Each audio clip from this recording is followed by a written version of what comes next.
الحمد لله نحمده ونستعينه ونستغفره ونؤمن به ونتوكل عليه ونعوذ بالله من شرور أنفسنا ومن سيئات أعمالنا من يهده الله فلا مضل له ومن يضلل فلا هادي له أشهد أن لا إله إلا الله وحده لا شريك له وأشهد أن سيدنا مولانا محمد عبده ورسوله.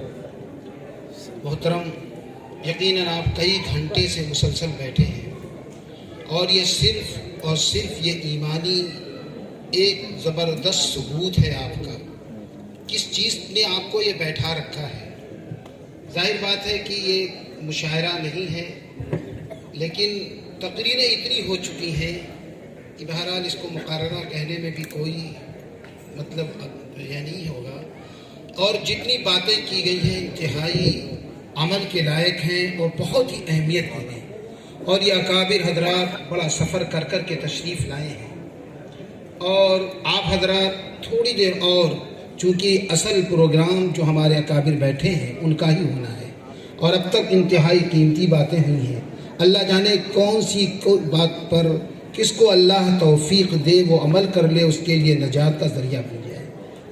محترم، جہاں تک اس بات کا تعلق ہے کہ یہ اس وقت کا موضوع کیا ہے، اللہ تعالیٰ ارشاد فرماتا اِنَّا عَرَضْنَا الْأَمَانَةَ عَلَى السَّمَاوَاتِ وَالْأَرْضِ وَالْجِبَالِ فَأَبَيْنَ أَن يَحْمِلْنَهَا وَأَشْفَقْنَ مِنْهَا وَحَمَلَهَا الْإِنسَانُ إِنَّهُ كَانَ ظَلُومًا جَهُولًا.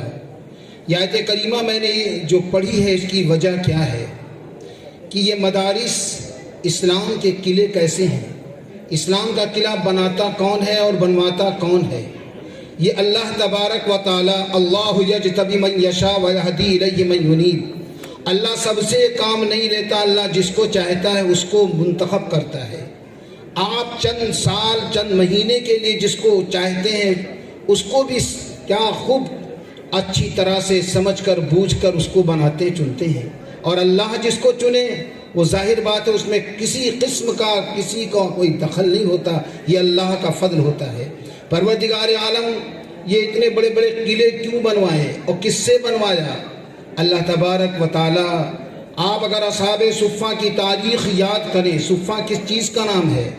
جس طرح سے ہم اپنے نسب کو کہتے ہیں یہ فلاں کے لڑکے ہیں، ان کے باپ کا نام، ان کے دادا کا نام، ان کے پردادا کا نام، اسی طرح اس دین اور اس اسلام کا بھی شجرہ اور نسب ہے وہ اصحاب صفہ سے سیدھے سیدھے جا کر ملتا ہے.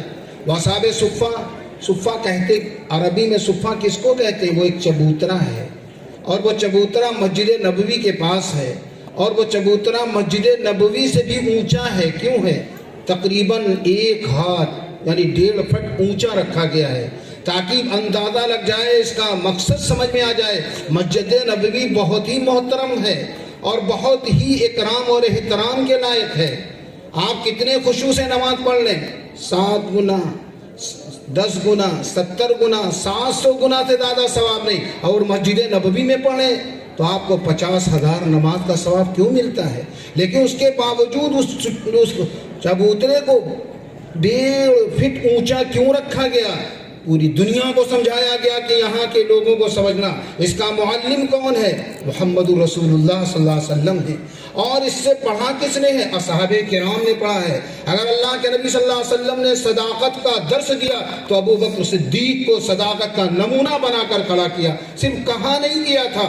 اگر عدل کی بات کی، اعدلوا هو اقرب للتقوى، تو عمر ابن فاروق رضی اللہ عنہ کو عدل کا نمونہ پیش کیا گیا. اگر اللہ کے نبی نے کہا سخاوت کرنا تو سخاوت کے لیے عثمان غنی کو پیش کر کے عملی طور پر رکھا گیا.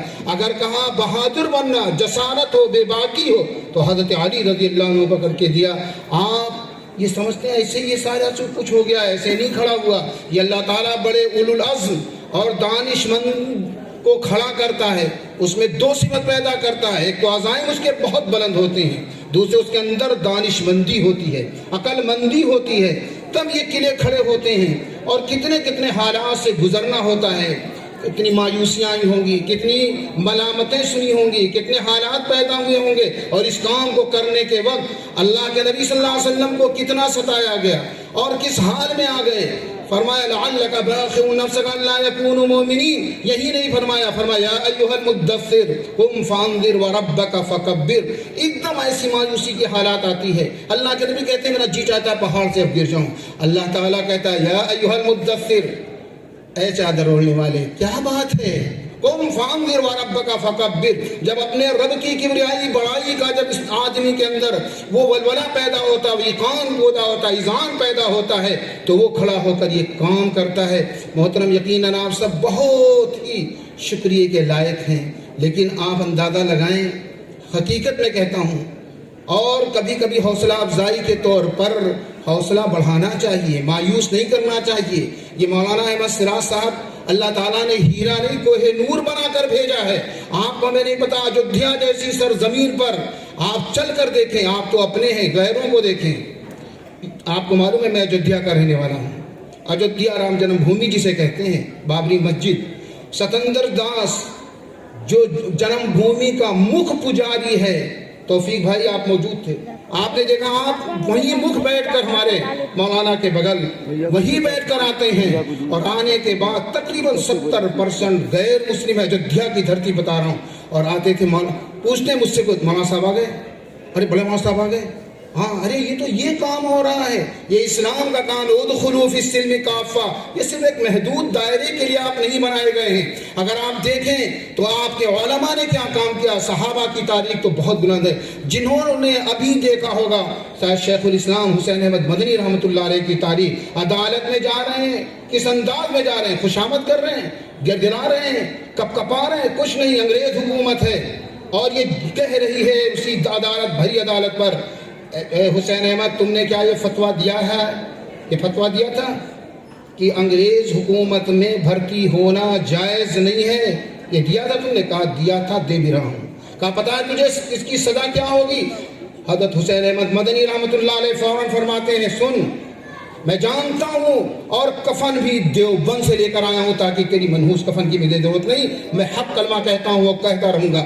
آپ کو پتہ ہے یہ کیا ہے؟ اسلام ہے، یہ دارالعلوم کے ماننے والے، یہ مدرسوں کے ماننے والے۔ اصحاب صفہ کوئی بہت بڑی یونیورسٹی نہیں تھی، نہ اس پر بہت بڑے خیمے لگائے گئے، نہ بہت بڑی بلڈنگ تھی، نہ اس پر ایک چھپرا رکھا گیا، نہ خیمہ۔ اللہ کے نبی نے بتایا میرا ہر امتی اس کا نمونہ بنا کر پوری دنیا میں اصحاب صفہ کی وہ یاد کرے۔ یہ اللہ تعالیٰ نے جو قلعے بنوائے ایسے نہیں بن گئے ہیں، اس میں کتنے آنسو گرے ہیں، اس میں کتنی کوششیں ہوئی ہیں اور کتنی دعائیں مانگی ہیں، کن بزرگوں کا اس میں وہ لگا ہے، خون لگا ہے۔ میرے محترم، یہ آپ جو مدرسے کا ایک اتنا بڑا اثاثہ آپ کو اللہ نے دیا ہے، دنیا کے بہت سے بادشاہ موجود تھے، سارے تقویٰ موجود تھے، سلاطین موجود تھے، اور ایسے وقت کی بات کر رہا ہوں، میں نے بھی دیکھا ہوں، آپ سب نے بہت سے لوگوں نے دیکھا ہوگا، مولانا علی میاں، آپ کو معلوم ہے مولانا ابو الحسن علی میاں ندوۃ العلماء کے ناظم اعلیٰ، جس وقت بیت اللہ کی چابی کا مسئلہ آتا تھا، سارے سلاطین موجود ہیں، سارے لوگ آنکھ کھول کر دیکھتے ہیں یہ بادشاہ ہے، یہ فلاں ہے، یہ بڑا مالدار ہے، یہ دنیا کا معنی وہ آیا ہے، اس کے اندر تقویٰ۔ اگر نگاہ ٹکی ہے تو اسی مدرسے کے پڑھے ہوئے کس کو؟ مولانا ابو الحسن علی کے قدموں پر بیت اللہ کی چابی ڈالی جاتی۔ حضرت یہ بیت اللہ کی چابی صرف اس لائق آپ ہیں، یہ آپ ہی کے دست مبارک پر رکھی جائے گی۔ یہ علماء ہیں، یہ مدرسہ ہے، آپ احساس کمتری کا بالکل وہ نہ کریں، لیکن اس میں بڑی محنتیں ہوتی ہیں، ایسے نہیں ہو جاتا ہے۔ حضرت آپ ایک چھوٹا سا واقعہ سنیں، وکیع ابن مخلد، انہوں نے سنا کہ امام احمد ابن حنبل رحمۃ اللہ علیہ بغداد میں درس حدیث دے رہے، تڑپ اٹھے مجھے جانا ہے۔ کہاں سے؟ اندلس یورپ سے آ رہے ہیں، اور بغداد ایشیا میں ہے، آتے ہیں کسی طرح پہنچ جاتے ہیں، آئے یحییٰ ابن معین حدیث پڑھا رہے ہیں، سنا، کہا حضرت آپ پڑھا رہے ہیں، میں تو احمد ابن حنبل سے ملنا چاہ رہا تھا، ان کے بارے میں آپ کچھ بتائیں وہ کیسے ہیں؟ کہا ارے ان کے بارے میں مجھ سے پوچھتے ہو؟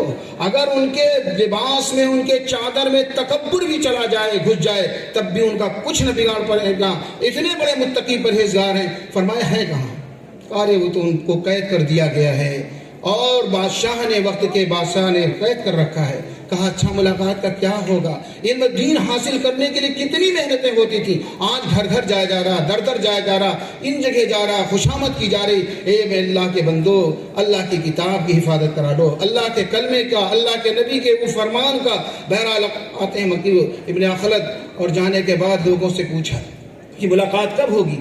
لوگوں نے کہا دیکھو ایک وقت ہے، وہ تہجد کا وقت ہے، فورس کے لوگ جو اس وقت ان کی نگرانی کرتے وہ سو جاتے ہیں، اس وقت ان سے ملاقات ہو سکتی ہے۔ کہا اچھا میں جاؤں گا، اور جب پہنچتے ہیں وہاں تو دیکھا کہ اپنے آنگن سے ایک سوراخ ہے، وہ آئے، اور آنے کے بعد انہوں نے آواز دی حضرت میں اندلس سے آپ سے پڑھنے آیا ہوں۔ کہا اچھا مجھ سے پڑھنے آئے ہو؟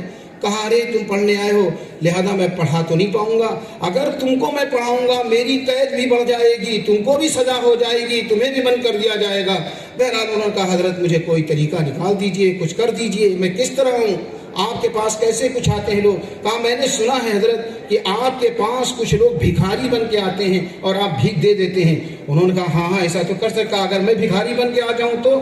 کہا والذین جاہدوا فینا لنہدینہم سبلنا، جب آدمی مجاہدے پر آتا ہے تو اللہ کیسے راستہ نکالتا ہے۔ حضرت وکیع بن مخلد کہتے ہیں کہ میں نے کہا کہ میں فقیر کی شکل میں آؤں گا۔ میں اس وقت سرائے میں گیا اور سرائے بغداد کی سرائے میں پوچھا یہ بتاؤ یہاں کے بھکاری کیا پڑھ کر کیا کہہ کے لوگوں سے صدا لگاتے ہیں، بھیک مانگتے ہیں؟ لوگوں نے کہا صرف اتنا کہتے ہیں اجریا رحمہ اللہ، اجریا الاجر رحمہ اللہ۔